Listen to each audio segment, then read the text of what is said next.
The sun was just starting to rise over Lake Murray, painting the sky in beautiful shades of orange and pink. Staff Sergeant James Cooper pulled into the empty boat dock parking lot in his old blue Ford pickup truck. It was 5:30 a.m., his favorite time to start his fishing days. The early morning air was cool and fresh, and a light mist floated over the calm water. James was a tall man, standing 6 feet 2 inches, with short black hair and strong shoulders from years of military service. At 32 years old, his face showed the experience of someone who had seen both the best and worst of what life could offer. He wore simple clothes, a gray t-shirt, comfortable cargo pants, and his old reliable fishing vest with many pockets. As he stepped out of his truck, his boots made a soft sound on the gravel. The only other sounds were birds waking up and small waves hitting the dock. James took a deep breath and smiled. This was so different from the loud, dusty places where he had spent his 3 tours in Afghanistan. He had been back home for just 2 months now, and these peaceful morning fishing trips were helping him adjust to normal life again. James started his usual routine of getting his small fishing boat ready. He had bought this 16-foot aluminum boat with his savings, and it was his pride and joy. First, he checked all the safety equipment, life jackets, emergency kit, and radio. Everything had to be in perfect order. His military training had taught him to be thorough, and these habits were now part of who he was. Opening his truck's back door, James carefully took out his fishing gear. Each piece of equipment had its special place in his tackle box. He arranged his favorite fishing rods. The blue one his father had given him before passing away 5 years ago, and the newer one he had bought himself as a welcome home gift. The familiar smell of fishing line and bait brought back happy memories of fishing with his dad when he was young. While he worked, James thought about his team from Afghanistan. He missed them, especially young Rodriguez, who always had a joke ready, and Sergeant Miller, who had taught him so much about leadership. They were still serving overseas, and he said a quiet prayer for their safety, just like he did every morning.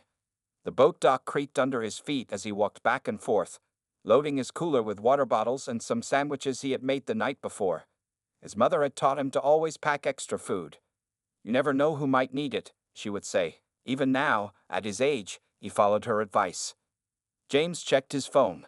One new message from his sister Sarah wishing him good luck with fishing. She was always the first one awake in the family, starting her job as a nurse early each morning. He smiled and sent back a quick, "Thanks, sis," with a fish emoji. The mist was starting to lift now, and James could see the whole lake better.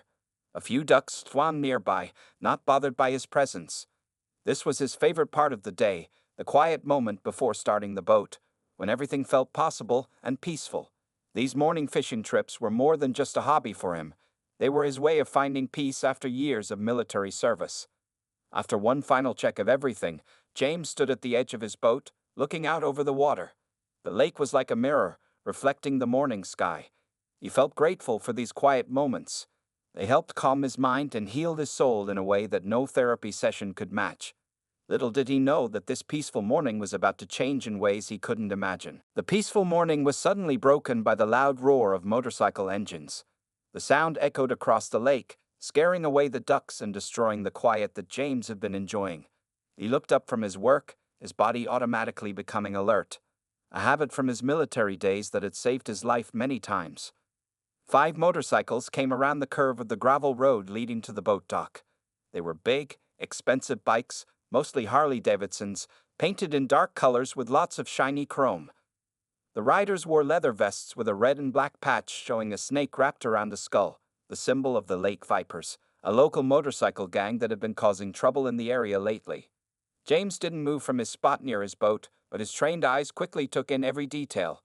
The leader rode in front on a black motorcycle with red flames painted on the sides. Behind him came 2 larger men on silver bikes, then a skinny guy with long hair on a blue motorcycle, and finally a man with a shaved head riding a dark green bike. They were all wearing heavy boots, leather pants, and vests covered in patches and pins. The bikers pulled into the parking lot, their engine so loud that the windows of James's truck vibrated. They parked their motorcycles in a half circle, taking up several spaces and blocking the easy way out. James noticed this tactic. It wasn't random. These men were used to intimidating people and knew how to control a situation. As the bikers turned off their engines, the morning quiet tried to return, but their loud voices and rough laughter kept it away. They climbed off their bikes with an air of owning the place, boots crunching on the gravel as they looked around. James could smell cigarette smoke as one of them lit up, the smoke drifting across the dock in the morning air. Well, what do we have here? The leader said loudly to his friends, looking at James's truck. Looks like someone's having an early morning fishing party without inviting us. The other bikers laughed, the sound unfriendly and forced. James continued his work, but his senses were now fully alert. He noticed how the skinny biker was touching something under his vest, probably a knife. The two larger men were spreading out slightly, a move that soldiers called tactical positioning. The leader and the bald man stayed together, looking closer to James's truck. From the corner of his eye, James saw the leader stop by his truck's rear bumper.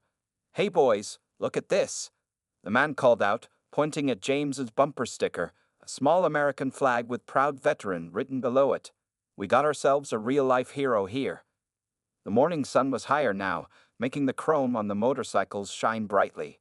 A few early morning fishermen had pulled into the parking lot but quickly left when they saw the bikers. James understood their fear. The Lake Vipers had a bad reputation. Just last month, they had vandalized several boats and threatened an old man who had complained about their noise. James kept his movements calm and steady as he loaded the last of his gear into the boat. His mind was already running through possible scenarios, just like he had been trained to do in the military. He noted the positions of all 5 men, the distance to his truck, and anything that could be used as a weapon if things went bad. But he also remembered his training officer's words. The best fight is the one you don't have to fight. The air felt thick with tension now, like the moment before a storm hits. The peaceful morning had disappeared, replaced by something darker and more dangerous. James could feel that this situation was about to change, but he kept his face neutral and his movements steady. He had faced worse situations in Afghanistan, and his training had taught him to stay calm and think clearly, no matter what happened next. Part 3, the confrontation begins. The leader of the bikers walked closer to James's truck, his heavy boots making loud sounds on the wooden dock. In the bright morning light, James could see the man's face clearly now. He had a long scar running down his left cheek and a snake tattoo that curled around his neck. The other bikers called him Snake, and he seemed to enjoy the fear this name usually brought to people's faces. "Hey, soldier boy," Snake called out, his voice rough from years of smoking. "That's a nice little boat you got there. Must be hard affording something like that on a military pension." The other bikers laughed at their leader's words, spreading out to form a loose circle around James and his boat. James kept his face calm, though his muscles were ready for anything. He had dealt with bullies before, both in high school and during his military service. The key was to stay relaxed but alert. His sergeant had taught him that tension makes you slower, and he might need his speed soon. Snake picked up one of James's fishing rods, the special blue one from his father. "What's this old piece of junk?" he said, turning it carelessly in his hands. "Looks like something from a garage sale." He held it wrong, his dirty hands leaving marks on the clean surface. The skinny biker with long hair laughed and said, "Maybe he bought it with his hero medals." This brought more cruel laughter from the group. They were trying to make James angry, trying to provoke him into making a mistake. It was a game they had probably played many times before with other people. James carefully put down the tackle box he was holding and turned to face Snake. "Please put the rod down," he said quietly but firmly. "It belonged to my father." His voice was polite, but anyone who knew about fighting would hear the warning in it. Snake heard it, and his eyes narrowed. "Oh, it belonged to Daddy, did it?" Snake mocked, waving the rod around carelessly. "And what's Daddy going to do if I break it?" Come running to help his little soldier. The other bikers moved closer, sensing that things were getting serious. The morning sun was hot now, and sweat ran down Snake's face, making his scar shine. The 2 bigger bikers had moved behind James, trying to block his way back to his truck. The skinny one kept touching the knife under his vest, nervous energy making his fingers twitch. James thought about his options. He could see 3 boats approaching the dock in the distance, probably more fishermen coming for a morning on the lake. That meant he had about 5 minutes before they arrived. His truck was 15 steps away, and his phone was in the front seat. The dock was 3 feet above the water, and he was wearing his heavy boots. Swimming wouldn't be a good choice. "You military types think you're so special," Snake continued, stepping even closer. His breath smelled of cigarettes and cheap coffee. walking around like you own the place, with your fancy bumper stickers and American flag pins. Makes me sick." James stayed silent, which seemed to make Snake even angrier. The biker leader wasn't used to people who didn't show fear. He was used to victims who begged or tried to run away. James didn't either, and his calm was like a splash of cold water in Snake's face. The tension in the air was thick enough to cut with a knife. Even the birds had stopped singing, as if they could sense the coming storm. The peaceful morning at Lake Murray had turned into something dangerous, a powder keg just waiting for a spark to set it off. James took a slow, careful step forward. "I'd like to launch my boat now," he said calmly, looking directly at Snake. "You and your friends are blocking the ramp." His voice was polite but firm, like he was talking to a new recruit who needed guidance rather than a threatening biker. Snake's face turned red with anger. Nobody talked to him like that, especially not at his favorite spot for harassing people. He looked at James's fishing rod in his hands, then at his gang members, a nasty smile forming on his face. In one quick motion, he swung the rod hard against the dock's wooden railing. The sound of the breaking fishing rod was like a gunshot in the morning air.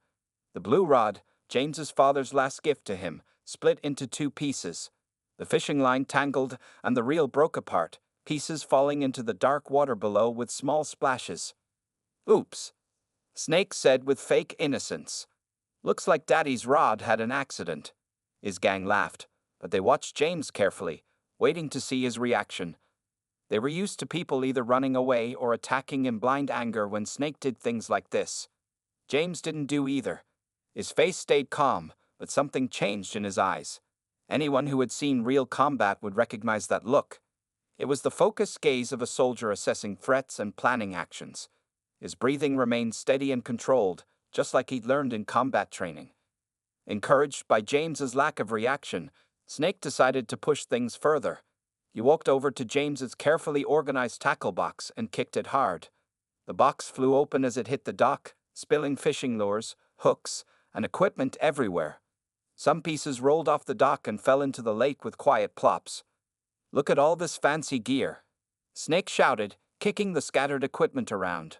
"What's wrong, soldier boy? Too scared to do anything?" The skinny biker laughed and started stomping on some of the fishing lures, crushing the delicate feathers and breaking the hooks. The two larger bikers moved even closer behind James, their heavy boots making the dock creak. They thought they had the advantage. 5 against 1. But they didn't notice how James had slightly adjusted his stance, keeping his weight on the balls of his feet. They didn't see how his hands were relaxed, not clenched in anger. These were the signs that any trained fighter would recognize as dangerous. The morning sun was fully up now, making the scattered fishing hooks glitter on the dock. A small group of people had gathered in the parking lot, watching from a safe distance. Someone was recording with their phone. The 3 boats James had seen earlier were getting closer, their engines humming across the water. Snake walked over to James's truck, looking through the window. "What else you got in here for us to play with?" he said, his voice full of mock curiosity. That's when he spotted the small framed photograph on the dashboard. A picture of James with his military unit in Afghanistan. Snake's eyes lit up with cruel interest. James saw where Snake was looking and felt his heart rate increase slightly. That photo was taken the day before his friend Rodriguez was killed by a roadside bomb. It was one of the few pictures he had of his whole team together. The memory of that day flashed through his mind, but his military training kept him focused on the present danger. The situation was balanced on a knife's edge. The peaceful morning had turned into a powder keg, and everyone could feel that something big was about to happen. Snake reached for the truck's door handle, his dirty fingers leaving marks on the clean window. The moment of truth was coming, and James knew it. Snake yanked the truck's door handle, but it was locked. His face twisted with frustration, and he pressed his face against the window to get a better look at the photograph. The early morning sun reflected off the glass, making the picture of James and his military unit clear to see. "Hey boys, looks like we got some real military memorabilia here." Snake called out to his gang. His right hand formed a fist, and James knew what was coming next.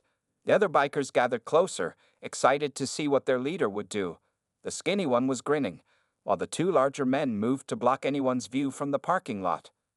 Time seemed to slow down for James as he watched Snake's fist pull back. His military training kicked in, and his mind became crystal clear. He remembered the day that photo was taken, the hot Afghan sun, the dust in the air, Rodriguez telling jokes to keep everyone's spirits up, Miller giving advice about staying alert in dangerous situations. Those memories were precious to him, more valuable than any fishing equipment. Snake's fist crashed through the driver's side window with a loud crash. Glass scattered everywhere, sparkling in the sunlight like dangerous diamonds. Some people in the parking lot gasped, and someone shouted that they were calling the police.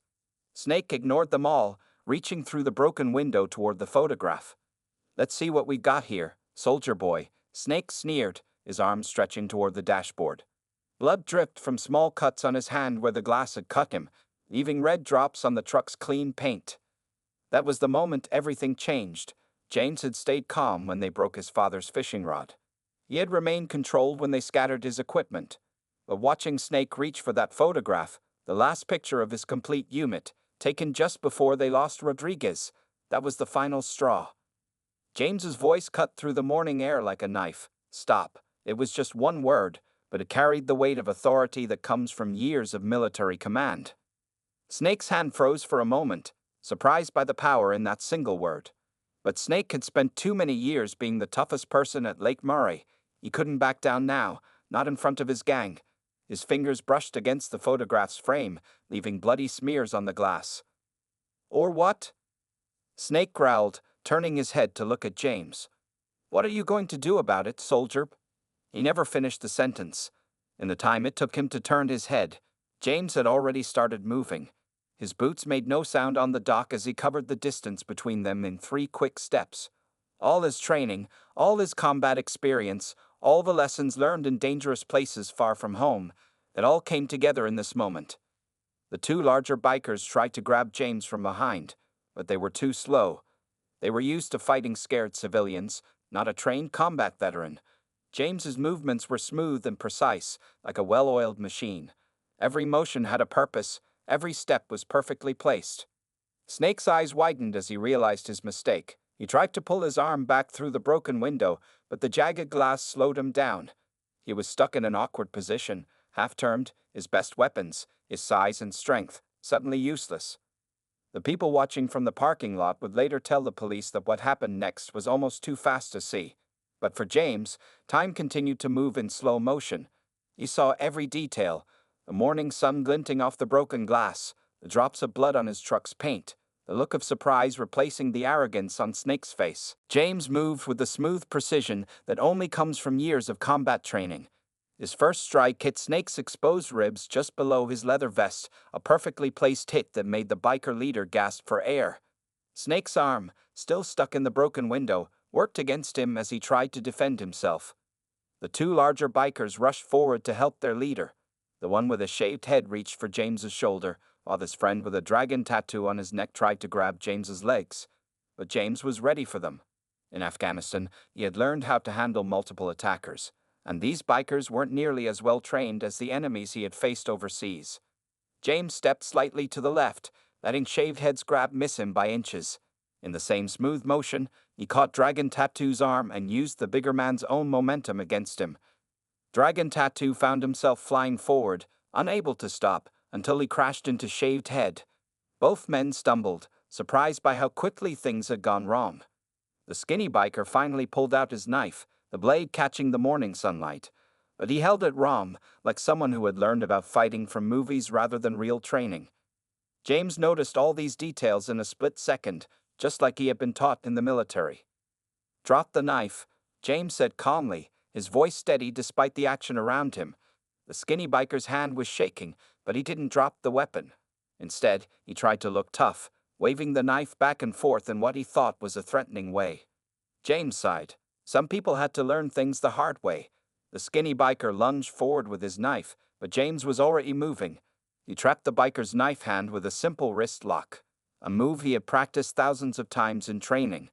The knife clattered to the dock, and the skinny biker found himself kneeling, his arm bent behind his back at an angle that hurt, but wouldn't cause serious damage. Snake had finally freed his arm from the broken window, leaving bloody scratches where the glass had cut him.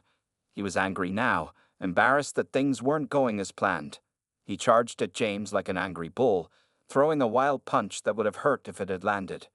But James had faced much worse in combat. He deflected Snake's punch with his left arm while delivering a precise strike to the biker leader's solar plexus with his right. The hit wasn't meant to cause lasting damage.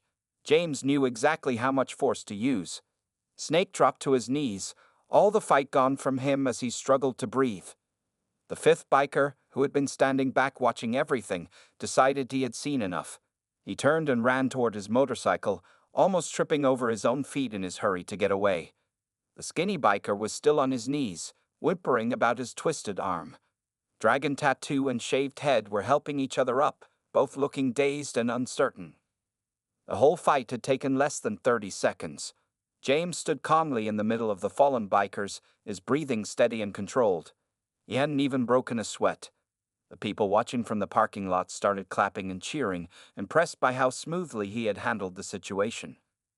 Several phones had recorded the entire incident, their owners excited to have caught such an amazing scene on video. The 3 fishing boats had arrived at the dock now, and the fishermen aboard were staring with open mouths at the scene before them. 4 tough-looking bikers sprawled on the ground, defeated by one calm man in a fishing vest. James looked at the fallen bikers with a mix of pity and disappointment. He had tried to avoid this fight, but sometimes bullies only understood one language. Still, he had been careful not to cause any serious injuries. Even now, after they had destroyed his father's fishing rod and broken his truck window, he remembered his training. Use only the force necessary to stop the threat, nothing more. James pulled his phone from his pocket with steady hands and dialed 911. Around him, the fallen bikers were slowly getting their breath back, but none of them dared to start any more trouble. Snake was sitting on the dock, holding his ribs and trying to look tough despite his obvious pain. The skinny biker had crawled away from his dropped knife, rubbing his sore wrist and avoiding everyone's eyes. "Yes, this is Staff Sergeant James Cooper at Lake Murray Boat Dock." James spoke clearly into the phone. "We've had an incident here involving 5 members of the Lake Vipers motorcycle gang. No serious injuries, but you'll want to send officers to take statements." He gave the dispatcher more details while keeping a watchful eye on the bikers. More people had gathered in the parking lot now, drawn by the excitement. Many had their phones out, recording everything.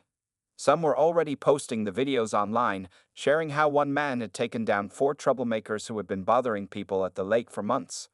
A few of the regular fishermen who knew about the Lake Vipers' reputation were smiling, glad to see the bullies finally get what they deserved. The 2 larger bikers, Dragon Tattoo and Shaved Head, helped Snake get to his feet. Blood from the cuts on his hand had stained his leather vest, and his face was red with shame and anger. But the fight was gone from him now. He had learned an expensive lesson about judging people by their appearance. "The police will be here in 5 minutes," James announced to everyone. "I suggest you all stay put." He spoke with the natural authority of a military commander, and even though the bikers weren't happy about it, they didn't argue. The 5th biker, who had run away earlier, was nowhere to be seen. His motorcycle still stood in the parking lot, chrome gleaming in the morning sun. An older man with a gray beard walked up to James from the group of onlookers. "I'm Tom Richards, the dock manager," he said, shaking James's hand. "These thugs have been causing trouble here for months. Breaking boats, stealing equipment, scaring away customers. Nobody's been brave enough to stand up to them until now." More boats were arriving at the dock, and word was spreading fast about what had happened. Some of the fishermen recognized the bikers from previous encounters and started sharing their own stories about the gang's bullying. One man told how the Lake Vipers had damaged his boat last month when he complained about their behavior. Another mentioned how they had stolen his expensive fishing gear just last week. James looked at his own damaged property. His father's broken fishing rod lay in pieces on the dock, and his tackle box was a mess with equipment scattered everywhere. Small hooks and lures glittered in the morning sun, some tangled with pieces of broken glass from his truck's window. But the photograph on his dashboard was safe. The thing that mattered most to him was undamaged. The sound of police sirens grew louder in the distance. Snake and his gang sat on the dock, looking defeated and nervous. They knew their reputation was ruined now. Videos of their humiliation were probably already spreading across social media, showing how one calm veteran had taken down the feared Lake Vipers. Tom, the dock manager, helped James pick up some of his scattered fishing equipment. "You know," Tom said quietly, "we've been looking for someone to help manage security at the dock. After what I've seen today, I think you'd be perfect for the job. Would you be interested?" James looked out over the lake, where the morning sun was making the water sparkle. Despite everything that had happened, it was still a beautiful day for fishing. He could hear the police cars pulling into the parking lot now, their red and blue lights reflecting off the water. The morning hadn't gone as planned, but maybe something good would come from it after all. Two police cars arrived at the boat dock with their lights flashing. Officer Sarah Martinez, a veteran cop who had dealt with the Lake Vipers before, stepped out of the first car. Her partner, Officer John Chen, parked the second car to block any escape routes. They had been trying to catch these bikers doing something illegal for months, but victims had always been too scared to press charges. The officers took statements from everyone present. Many witnesses eagerly showed their phone videos of the incident, proving that James had only acted in self-defense. Tom, the dock manager, gave a detailed account of all the trouble the Lake Vipers had caused over the past few months. Other fishermen came forward too, finally brave enough to report past incidents of vandalism and theft. Snake and his gang sat in handcuffs near the police cars, looking much less threatening than they had an hour ago. Officer Martinez read them their rights while Officer Chen documented their injuries, which were minimal, thanks to James's controlled response. The fifth biker, who had run away, was caught trying to hitchhike on the highway and was brought back to face charges with his friends. "You handled this situation perfectly, Sergeant Cooper," Officer Martinez said, reviewing her notes. "Minimal force, no serious injuries, and plenty of witnesses. These guys will be facing charges for vandalism, attempted theft, assault, and criminal threatening. They won't be bothering anyone at this lake for a long time." James spent the next hour filing police reports and giving his statement. He described everything that had happened, from the moment the bikers arrived until the fight ended. The officers were impressed by his calm demeanor and professional handling of the situation. They also promised to help him file an insurance claim for his damaged truck and equipment. Tom approached James again after the police had taken the bikers away. "About that security job I mentioned," he said, watching as a tow truck arrived to remove the abandoned motorcycle. "The Lake Authority Board is meeting this afternoon. I'd like to tell them about what happened here today. We need someone like you to help keep this place safe for families and fishermen." The morning crowd had grown larger as news spread about what happened. Parents who had stopped bringing their children to fish because of the Lake Vipers were especially thankful. An older couple who ran the lake's small bait shop came out to thank James personally. They had lost business because of the bikers scaring away customers. James looked at his damaged truck and the broken pieces of his father's fishing rod. The old rod couldn't be replaced, but maybe something good could come from its loss. The lake had always been a special place for him, somewhere he found peace after his time in the military. The idea of helping keep it safe for others appealed to him. "I'll think about that job offer," James told Tom with a small smile. "But first, I still want to do some fishing today." He had waited a long time for this day off, and he wasn't going to let the morning's excitement ruin it completely. Several fishermen offered to lend James their spare rods and equipment. The bait shop owners insisted on giving him new tackle to replace what had been destroyed. The lake community was already treating him like one of their own, grateful for what he had done. By early afternoon, James finally launched his boat onto the calm water. The excitement of the morning had faded, replaced by the peaceful atmosphere he had originally come looking for. Fish were jumping nearby, creating small ripples on the lake's surface. The borrowed fishing rod wasn't the same as his father's, but it would do for now. As James steered his boat toward his favorite fishing spot, he thought about how different this day had turned out from what he had planned. Sometimes life was like that. You came looking for one thing and found something else entirely. He had come to the lake seeking peace and quiet, but instead found a new purpose and a community that needed his help.